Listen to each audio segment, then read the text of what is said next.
with the double biceps. It is in the contract a legal requirement every single time we appear on camera. Oh, I just got to make sure that gets in there.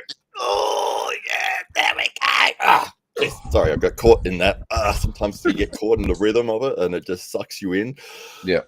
You just witnessed that right then. But I got pulled into that one. Oh, well, okay. I can see you've swollen up now. The co-host, the co-founder, the co-breather of air, the co-wearer of clothes in this very virtual room. It is none other than the King of Sting, the Count of Monte Cristo. It is Thunderlips, the ultimate male. It is none other than the winner of the Dave Stockbridge of the Year award. It is in the back there somewhere hiding the illustrious award held by the illustrious man with the illustrious beard. It is none other than your friend and mine. It is Dave Stockbridge. Welcome to the Arm Wrestling Tonight podcast. Thank you very much, Philly. We're back, Connolly. I really appreciate these wonderful warm welcomes that we receive each and every time here on the Arm Wrestling Tonight podcast. And tonight we have ourselves a very special guest. We first met this young man about a year or so, almost a year ago to the day, as a matter of fact, at the AWET series event held in Harrisville, just outside of Brisbane there in Queensland. And the young man on screen, he was there. It was the first time that I was made aware of his talents on the table, and he certainly impressed with his performance on the day, but has impressed me even more since with his social media presence. He's a great example to anyone that's looking to elevate themselves from a club arm wrestler to somebody who wants to get noticed in the arm wrestling world. And it's my absolute pleasure to introduce to the world Rixon Pettyborne. Rixon, thank you very much for joining us here on the podcast. Thanks, guys. So, awesome to be here. Tell us a little bit about your arm wrestling journey. When did you kick off? Who are you training with, and who's been inspiring you to this point? Yeah, I think I found out maybe 10 years ago. I was coming back from the States, and I seen Devon on the television. It was just on, in the flying, and I'm just not paying attention. And I see this person, they're full in the WAL. And I was like, that's an interesting sport. Like, all right then.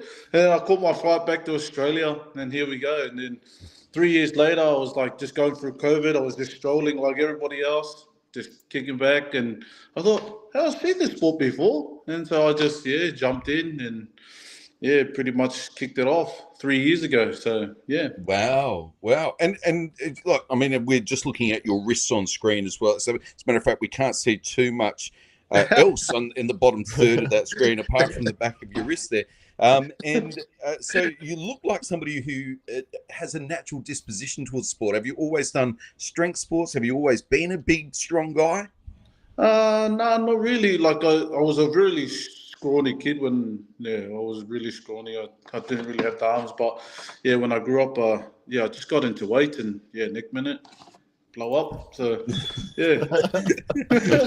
Blew up, glow up. That's it. And how old are you now? 37.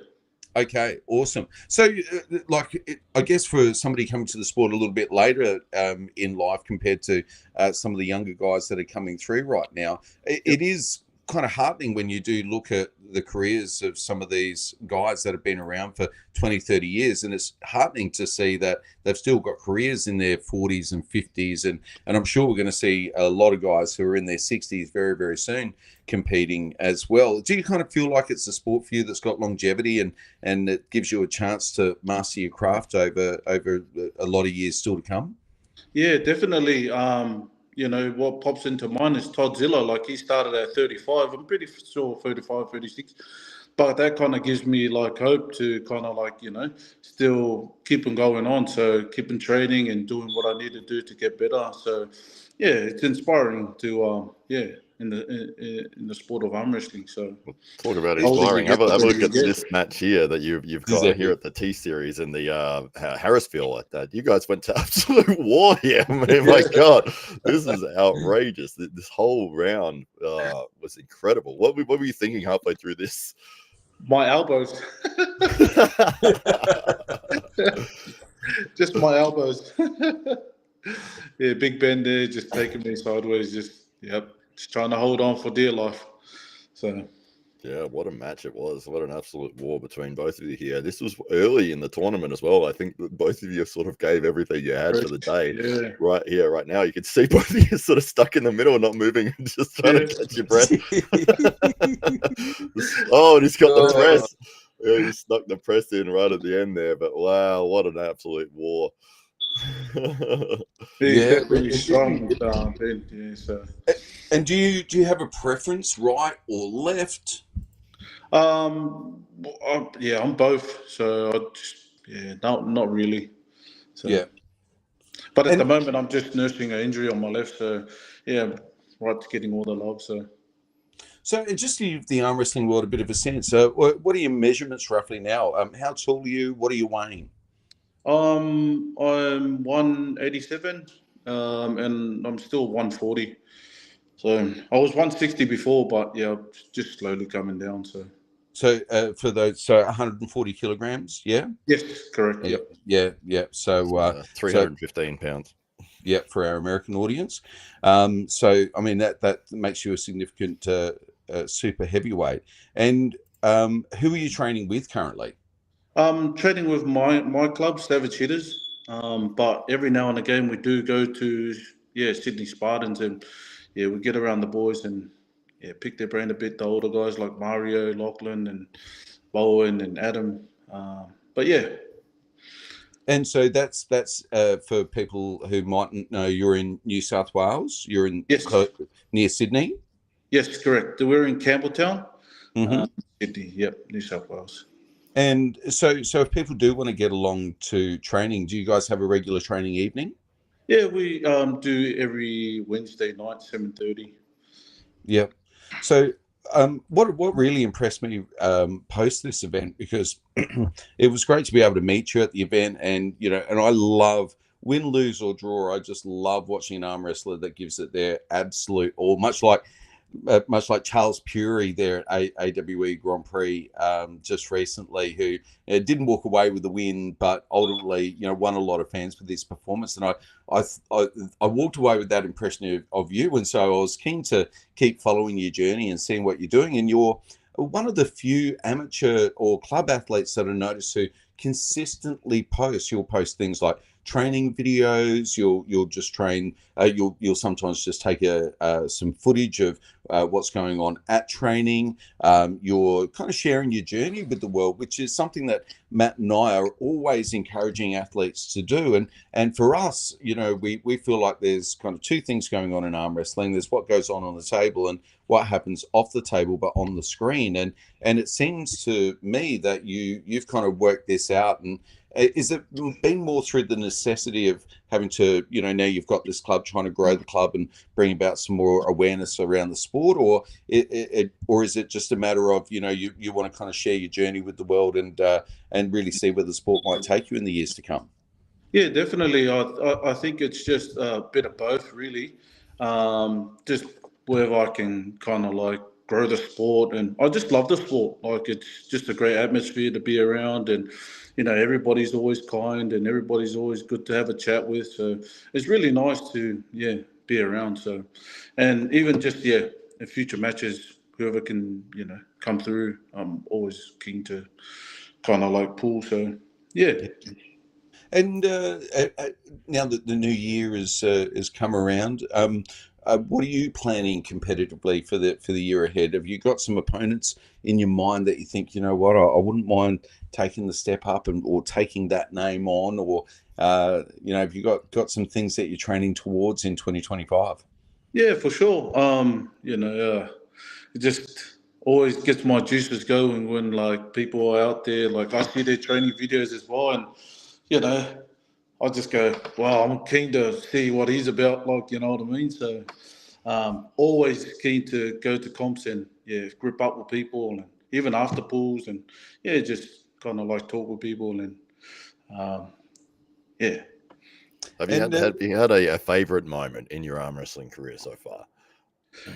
I think is when I met like a lot of the guys that I watch on YouTube, like Ryan Bowen, like Lachlan Adair, Mario and Tim Barkus, just like the guys that have been here for a minute, that have been here, and putting Australia on the map. So kind of like, that's a good moment. So. Yeah, absolutely. Well, as I said, it was fantastic to be able to meet you in person as well up in Queensland, and you guys put on a show. One of the best matches, probably the best match of the day of the tournament, was the one we just saw a minute ago.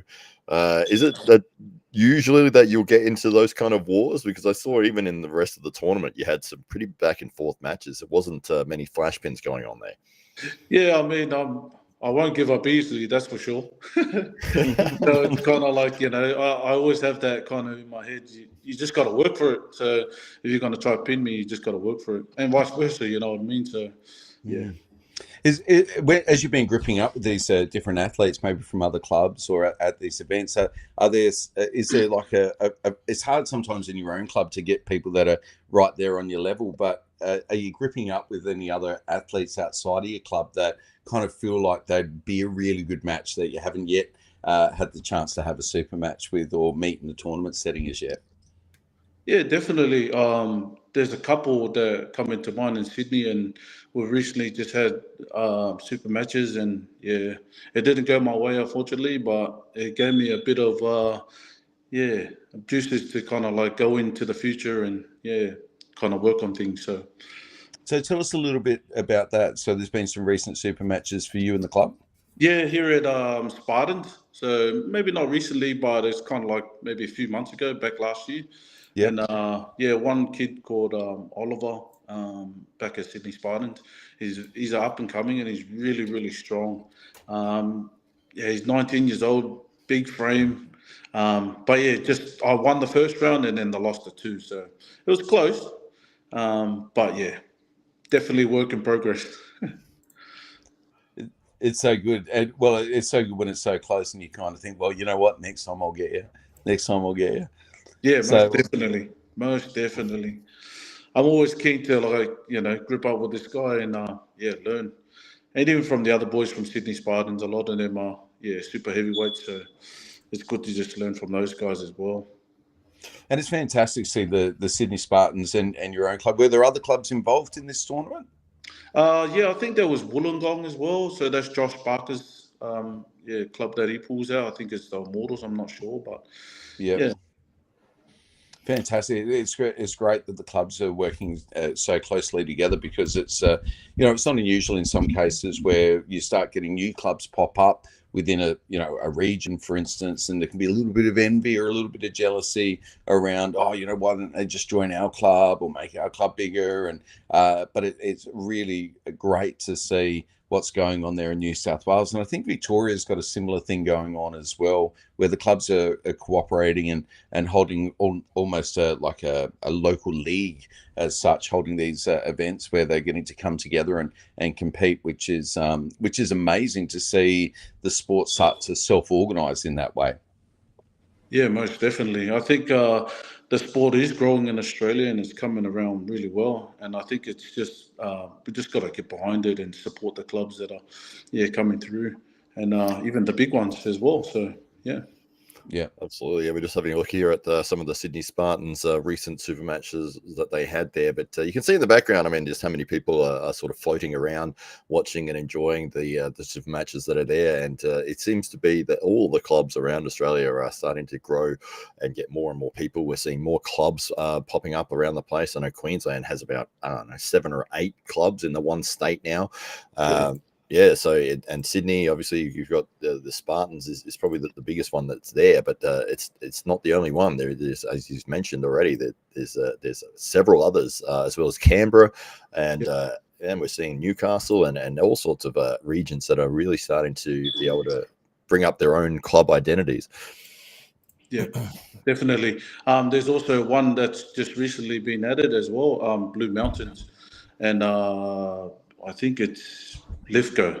So there's 2 extra clubs there as well. So in New South Wales, so yeah, fantastic, it's growing steadily. So that's right. And have you found that your club has grown from a certain number over the last year or two, increased significantly, the same as what everyone else has around the country? Yes, definitely. I mean, there was only 4 of us that pool, and now we got consistently maybe 10 to 8. So kind of like, over these years, it's just getting better and better. And they're coming from all walks of life, and, so it's nice.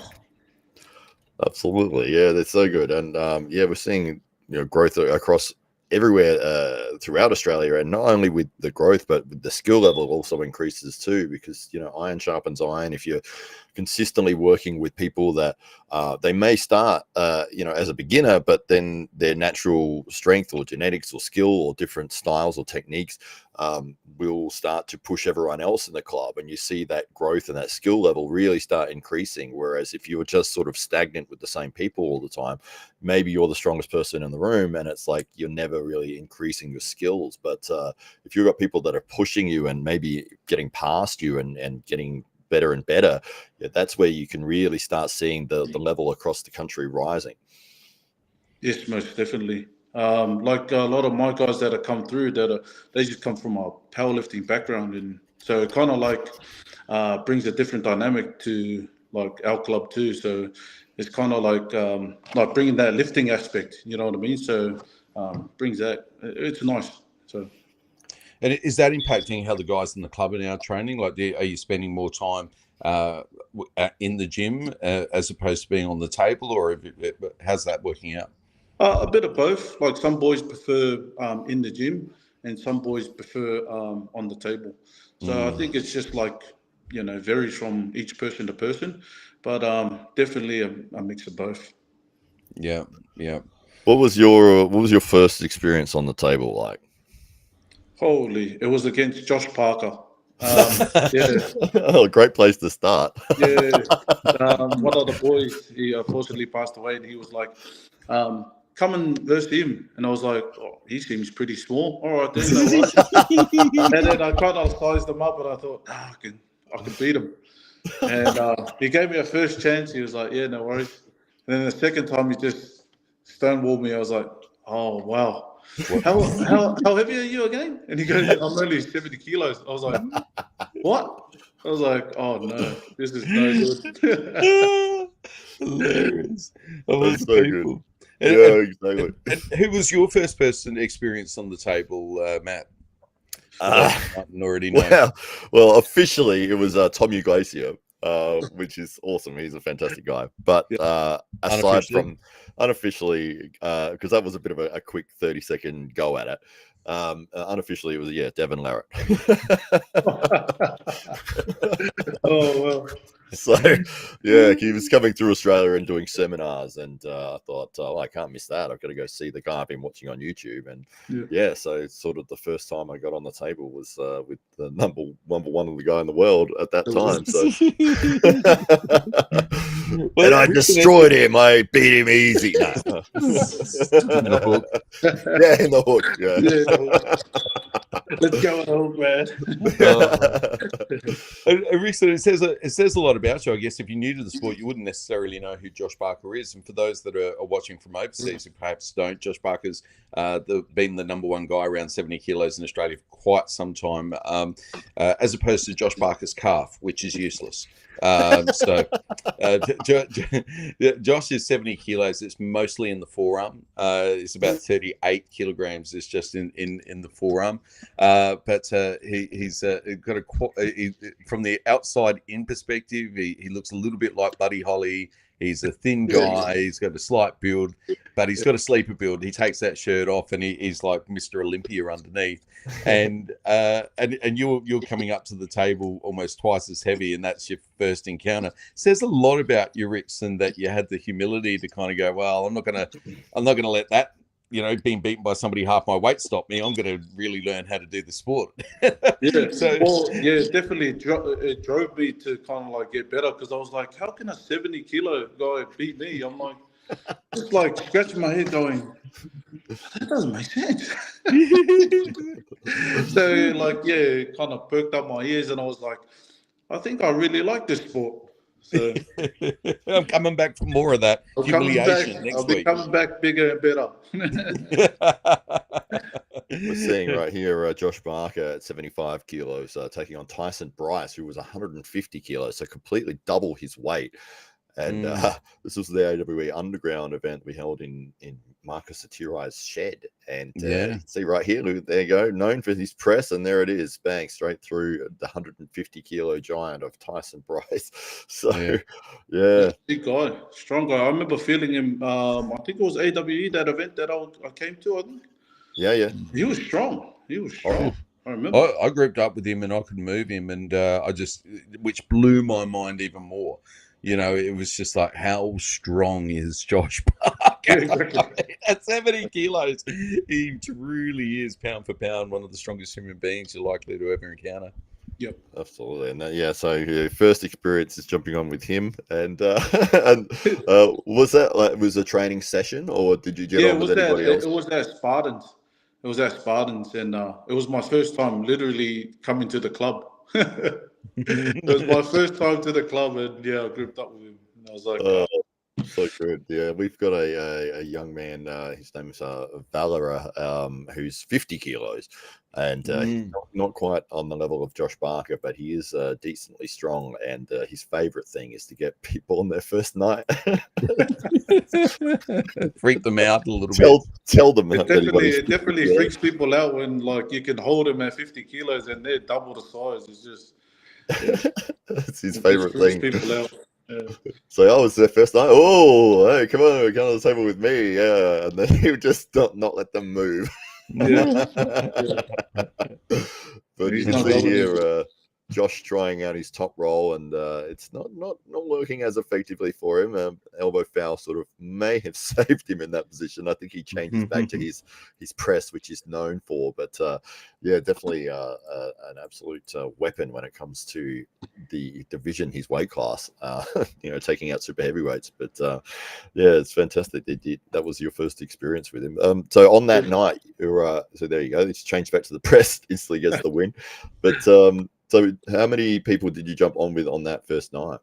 I think I jumped on with a couple, and I was pretty much just watching the other boys as well, like Lachlan Carpenter, Mario, Bowen, Quintado, Adam, Laura. So I was just watching those guys, and I was just like, wow, these guys are actually really strong. Yeah. And just I was like, I think I'm gonna stay a little while, just get a little stronger, so I can give these guys a little go. I'm a very competitive person, just in general. So, but I'm a low key. I'm a grinder. So. What a room to find yourself in your first night of arm wrestling as well. You're really walking into a room of Australian arm wrestling royalty there, and some of the biggest names and brightest stars of Australian arm wrestling, and that's and it's no wonder that you've come as far as you have in just the last few years, and that there's some really great examples amongst those guys in terms of all the right things to do on the table, and a few of them are doing great things off the table, much as yourself. Yeah, definitely. I mean, the biggest lessons I took away was from Oz Kegler. So he's a legend in the sport. So he's been around for a minute, and he taught me a lot on the table. So I give credit to him as well. So yeah, a lovely guy, Oz. He's awesome. Definitely has contributed enormously to the growth of the sport of arm wrestling. We've got a video of him right here. Let me just bring that up for everybody. So we know who we're talking about, and click the right button.